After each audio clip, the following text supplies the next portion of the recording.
പഹൽഗാമിൽ മോദിയോട് പോയി പറയാനായി ഭീകരർ ബാക്കി വെച്ച സ്ത്രീകളുടെ സിന്ദൂരത്തിന്റെ ചുവപ്പാണ് ഓപ്പറേഷൻ സിന്ദൂരിന് ധൈര്യം നൽകിയിരിക്കുന്നത്.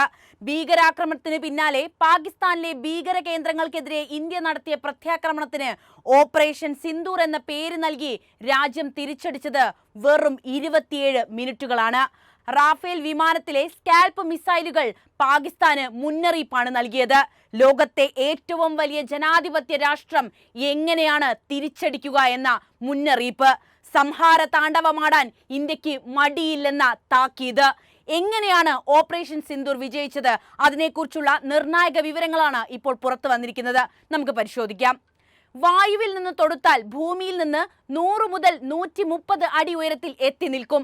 റഡാറുകളുടെയും ജാമറുകളുടെയും കണ്ണുവെട്ടിച്ച് ശത്രുക്കളെ നശിപ്പിക്കാൻ തക്ക ശേഷി.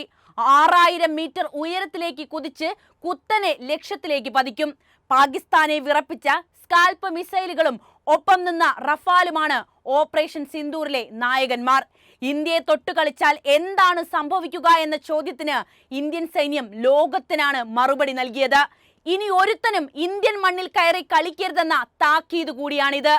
സ്ത്രീകളെ മാറ്റി നിർത്തി പുരുഷന്മാരെ ലക്ഷ്യം വെച്ച് ഭീകരർ പെഹൽഗാമിൽ ചെയ്ത ക്രൂരതയ്ക്ക് ആ സ്ത്രീകളുടെ കണ്ണീരിൽ നിന്ന് മറുപടി കൊടുത്തിരിക്കുകയാണ് ഓപ്പറേഷൻ സിന്ദൂറിലൂടെ ഇന്ത്യ. നമുക്ക് വിശദമായിട്ട് തന്നെ കാര്യങ്ങൾ മനസ്സിലാക്കാം. 2025 മെയ് 6 ധൈര്യത്തിലും കൃത്യതയിലും ദേശീയാഭിമാനത്തിലും വിശ്വസിക്കുന്ന ഓരോ ഇന്ത്യക്കാരന്റെയും ഓർമ്മയിൽ മായാത്തൊരു ദിവസമായി ചരിത്രത്തിൽ ഈ ദിവസം അടയാളപ്പെടുത്തപ്പെടും. പ്രഭാതത്തിന് മുമ്പുള്ള നിശബ്ദ മണിക്കൂറുകളിൽ തന്ത്രപരമായ നിശബ്ദതയുടെ യുഗം അവസാനിപ്പിച്ചുവെന്ന് ഇന്ത്യ വീണ്ടും തെളിയിച്ചു കഴിഞ്ഞു. നിയന്ത്രണ രേഖയ്ക്ക് അപ്പുറത്തുള്ള ലോഞ്ച് പാഡുകളിൽ നിന്ന് ഒരു പ്രധാന ഭീകരാക്രമണ പദ്ധതി ആസൂത്രണം ചെയ്തിട്ടുണ്ടെന്ന വിശ്വസനീയമായ ഇന്റലിജൻസ് വിവരത്തിന് മറുപടിയായി ഇന്ത്യൻ സായുധ സേന പാകിസ്ഥാൻ അധിനിവേശ പ്രദേശത്തേക്ക് കൃത്യമായ ആക്രമണം നടത്തി. വാക്കുകളേക്കാൾ ഉച്ചത്തിൽ മുഴങ്ങിയ ഒരു സന്ദേശമായിരുന്നു ഇന്ത്യ ഇതിലൂടെ നൽകിയത്. ശസ്ത്രക്രിയ ചെയ്യുന്ന ഒരു ഡോക്ടറെ പോലെ അത്രത്തോളം കൃത്യതയോടെയാണ് ഈ ദൗത്യം ഇന്ത്യൻ സൈന്യം ആസൂത്രണം ചെയ്തത് എന്നാണ് നമുക്കിവിടെ വ്യക്തമാകുന്നത്. തത്സമയ ഡ്രോൺ നിരീക്ഷണത്തിന്റെയും ഉപഗ്രഹ ചിത്രങ്ങളുടെയും സഹായത്തോടെ ഇന്ത്യയിലെ എലൈറ്റ് സ്പെഷ്യൽ ഫോഴ്സ് ഖൈബർ പഷ്തൂൺക മേഖലയിലെ 3 പ്രധാന തീവ്രവാദ പരിശീലന കേന്ദ്രങ്ങൾ ലക്ഷ്യമിട്ടു. ഔദ്യോഗിക സ്രോതസ്സുകൾ പ്രകാരം ഒരു സാധാരണക്കാരും ഇതിൽ കൊല്ലപ്പെട്ടിട്ടില്ല. എല്ലാ ലക്ഷ്യങ്ങളും നിർവീര്യമാക്കിയാണ് ഇന്ത്യയുടെ മിസൈലുകൾ മടങ്ങുന്നത്. ഓപ്പറേഷൻ 27 മിനിറ്റ് മാത്രമേ നീണ്ടു നിന്നുള്ളൂ. പക്ഷേ അതിന്റെ ആഘാതം പതിറ്റാണ്ടുകളോളം നിലനിൽക്കുമെന്നതാണ് ഇന്ത്യയുടെ ഈ വിഷയത്തിലെ വിജയം. പഹൽഗാം ഭീകരാക്രമണത്തിന് മറുപടിയായി പാകിസ്ഥാനിലെ ഭീകരരുടെ കേന്ദ്രങ്ങൾ ലക്ഷ്യമിട്ടിട്ടുള്ള ഇന്ത്യയുടെ സർജിക്കൽ സ്ട്രൈക്കിനായി ഉപയോഗിച്ചത് സ്കാൽപ്പ് മിസൈലുകളാണ്. 9 ഇടങ്ങളിൽ നടത്തിയ ആക്രമണത്തിനായി സ്കാൽപ്പ് മിസൈലുകളും ഹാമർ ബോംബുകളുമാണ് ഇന്ത്യൻ സൈന്യം ഉപയോഗിച്ചത്. കരസേനയ്ക്കും വ്യോമസേനയ്ക്കുമൊപ്പം നാവികസേനയും ഓപ്പറേഷന്റെ ഭാഗമായെന്നും സൂചനയുണ്ട്. റഫാൽ യുദ്ധവിമാനങ്ങളിൽ നിന്നാണ് ഇന്ത്യൻ സൈന്യം സ്കാൽപ്പ് മിസൈലുകളും ഹാമർ ബോംബുകളും പാകിസ്ഥാന്റെ ഭീകരരുടെ താവളങ്ങൾ ലക്ഷ്യമാക്കി തൊടുത്തുവിട്ടു എന്നതാണ് വിവരം. റാഫാൽ യുദ്ധവിമാനങ്ങളിൽ നിന്ന് തൊടുത്ത ക്രൂയിസ് മിസൈലുകൾ ലക്ഷ്യം തെറ്റാതെ പാകിസ്ഥാനിലെ ഭീകരരുടെ കേന്ദ്രങ്ങളിൽ പതിച്ചുവെന്നാണ് സൈന്യം അറിയിക്കുന്നത്. ഓപ്പറേഷൻ സിന്ദൂരിലെ ആദ്യഘട്ടമാണിതെന്നാണ് സേനാവൃത്തങ്ങൾ അറിയിക്കുന്നത്. ഇന്ത്യയുടെ സർജിക്കൽ സ്ട്രൈക്കിൽ ഞെട്ടിയിരിക്കുകയാണ് പാകിസ്ഥാൻ. കിഴക്ക് പടിഞ്ഞാറൻ അതിർത്തികൾ സംഘർഷഭരിതമായിരിക്കുന്ന സാഹചര്യത്തിൽ റഫാൽ യുദ്ധവിമാനത്തിൽ നിന്നും തൊടുക്കുന്ന ദീർഘദൂര ക്രൂയിസ് മിസൈലുകളുടെ പ്രഹരശേഷി വർദ്ധിപ്പിച്ച് ഇന്ത്യൻ വ്യോമസേന കരുതലെടുത്തത് വെറുതെയായില്ല. സബ്സോണിക് മിസൈലുകൾ സമുദ്രനിരപ്പിൽ നിന്ന് 4000 മീറ്റർ ഉയരത്തിലുള്ള ലക്ഷ്യങ്ങൾ തകർക്കാൻ കഴിയുന്ന തരത്തിൽ ഫ്രഞ്ച് നിർമ്മാതാക്കൾ സോഫ്റ്റ്വെയർ നവീകരിച്ചു കഴിഞ്ഞിട്ടുണ്ട്. 450 കിലോ പോർമുന വഹിച്ച് 300 കിലോമീറ്റർ ദൂരത്തിൽ പ്രഹരിക്കാൻ ശേഷിയുള്ളതാണ് റഫാലിൽ നിന്നും തൊടുക്കുന്ന സബ്സോണിക് സ്കാൽപ്പ് മിസൈലുകൾ. ആ മിസൈലുകളാണ് പാകിസ്ഥാന്റെ രാത്രി നിശ്ചലമാക്കിയത്. പഹൽഗാം ഭീകരാക്രമണത്തിന് ഇന്ത്യ മറുപടി നൽകിയത് വിവിധ സേനകളുടെ സംയുക്ത ഓപ്പറേഷനിലൂടെയായിരുന്നു. കര വ്യോമ നാവിക സേനകളുടെ സംയുക്ത നീക്കമായ ഓപ്പറേഷൻ സിന്ദൂറിലൂടെയുള്ള ഇന്ത്യയുടെ മറുപടി.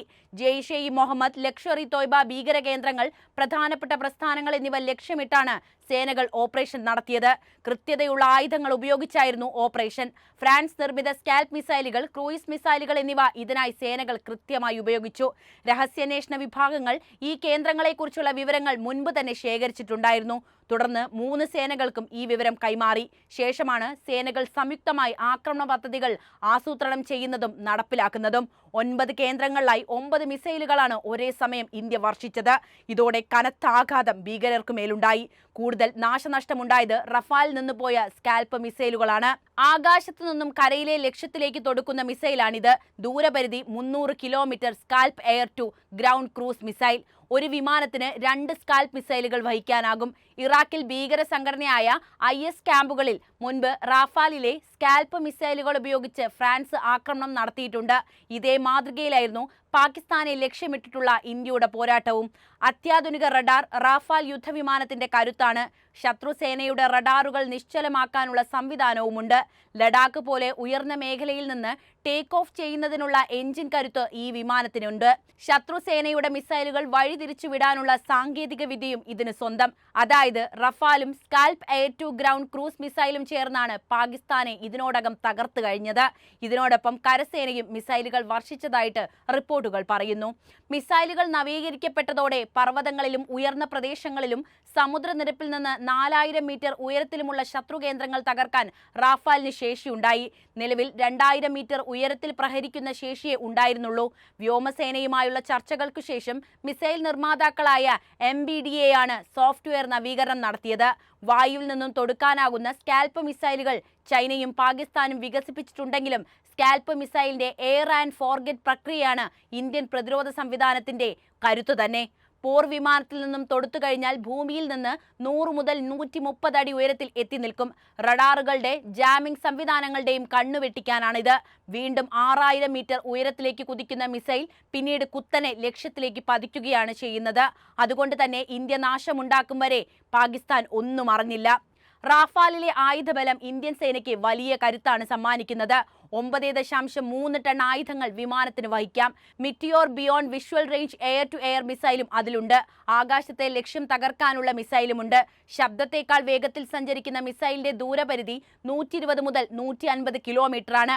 പഹൽഗാമിനുള്ള തിരിച്ചടി എല്ലാ അർത്ഥത്തിലും റാഫാലിൽ നിന്നും വിക്ഷേപിച്ച മിസൈലുകൾ വിജയമാക്കി. ഭീകരരുടെ കേന്ദ്രങ്ങൾ കൃത്യമായി കണ്ടെത്തിയതിനു ശേഷമായിരുന്നു ഇന്ത്യ ഇങ്ങനെയൊരു നീക്കത്തിന് മുതിർന്നത്. ജെയ്ഷെ മുഹമ്മദ് സ്വാധീന മേഖലയിലായിരുന്നു ആദ്യത്തെ ആക്രമണം. മസൂദ് അസറിന്റെ കേന്ദ്രവും ആക്രമിച്ചു. മുരിഡിക്കയിലെ ലഷ്കർ ആസ്ഥാനവും ബഹാവൽപൂരിലെ ജെയ്ഷെ ആസ്ഥാനവും ഇന്ത്യൻ സൈന്യം തകർത്തു കഴിഞ്ഞു. ആക്രമണത്തിൽ 30 ഭീകരർ കൊല്ലപ്പെട്ടു എന്നാണ് പ്രാദേശിക മാധ്യമങ്ങൾ റിപ്പോർട്ട് ചെയ്തത്. 55-ലധികം പേർക്ക് പരിക്കേറ്റുവെന്നാണ് വിവരം. മുസാഫറാദിലെ ഭീകര കേന്ദ്രം ഇന്ത്യ നിലംപരിശാക്കി കഴിഞ്ഞു. പാകിസ്ഥാൻ മണ്ണിൽ ഇന്ത്യ നടത്തിയ ആക്രമണം അശ്രദ്ധമായ ഒരു ആക്രമണമായിരുന്നില്ല. വളരെ കൃത്യവും ചടുലവുമായിരുന്നു അത്. ഇന്ത്യയെ മാത്രമല്ല മുഴുവൻ ആഗോള സമൂഹത്തെയും വളരെ കാലമായി ബാധിച്ച ഒരു ഭീഷണിയോടുള്ള അളന്നതും ഉത്തരവാദിത്തമുള്ളതും ധാർമ്മികമായി ന്യായീകരിക്കപ്പെട്ടതുമായ പ്രതികരണം കൂടിയാണ് ഈ ആക്രമണം. ഇന്ത്യ ലോകത്തിന് നൽകിയ വലിയ സന്ദേശം കൂടിയായി നമുക്കിതിനെ വ്യാഖ്യാനിക്കാം. ഭീകരതയെ ഞങ്ങൾ സഹിക്കില്ല. പ്രകോപനത്തെ ഞങ്ങൾ സഹിക്കില്ല. അപകടത്തിന് മുന്നിൽ ഞങ്ങൾ നിഷ്ക്രിയരായിരിക്കുകയുമില്ല. പതിറ്റാണ്ടുകളായി ഇന്ത്യ സമാധാനത്തിനും നയതന്ത്രത്തിനും വേണ്ടി വാദിച്ച രാഷ്ട്രമാണ്. പ്രകോപിപ്പിക്കപ്പെട്ടപ്പോഴും ഇന്ത്യ സംയമനം പാലിച്ചു. വിനാശത്തിനു പകരം സംഭാഷണം തിരഞ്ഞെടുത്തു.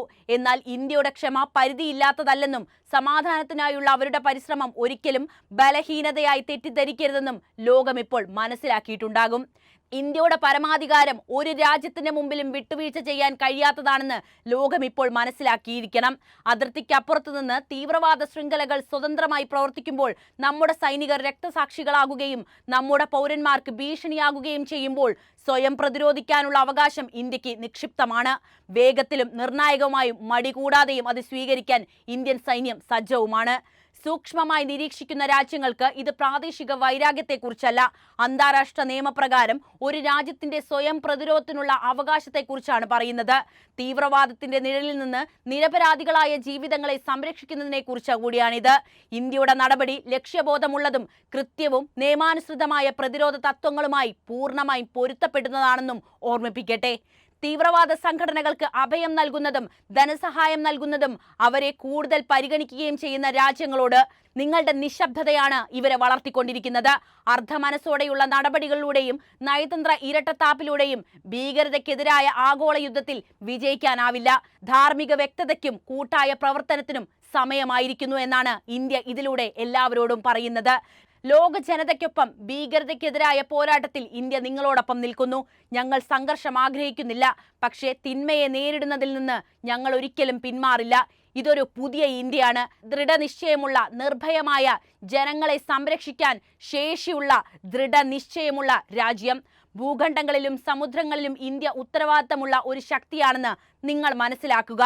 എന്നാൽ ആ രാജ്യത്തിന്റെ സമാധാനം തകർക്കപ്പെടുമ്പോൾ, മറ്റ് രാജ്യത്തിൽ നിന്നും നുഴഞ്ഞു കയറിയ ഭീകരവാദികൾ ഇവിടെ വന്ന് കൊലപാതകങ്ങൾ ചെയ്യുമ്പോൾ അതിർത്തിക്കപ്പുറത്തേക്ക് ഇന്ത്യയുടെ അലർച്ച നിങ്ങൾക്ക് കേൾക്കാം.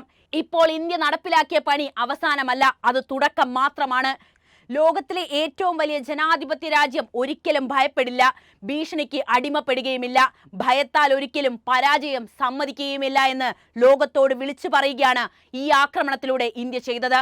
നിങ്ങൾ തന്നെ പറയൂ, ഇന്ത്യയുടെ ഈ നടപടിയെ നിങ്ങൾ എങ്ങനെയാണ് നോക്കിക്കാണുന്നത്? എന്തായാലും കമന്റ് ചെയ്യുക. ഒപ്പം ഈ അറിവുകൾ എല്ലാവരിലേക്കും എത്താൻ വീഡിയോ ഒന്ന് ലൈക്ക് ചെയ്യാനും ഷെയർ ചെയ്യാനും പ്രത്യേകം ശ്രദ്ധിക്കുമല്ലോ.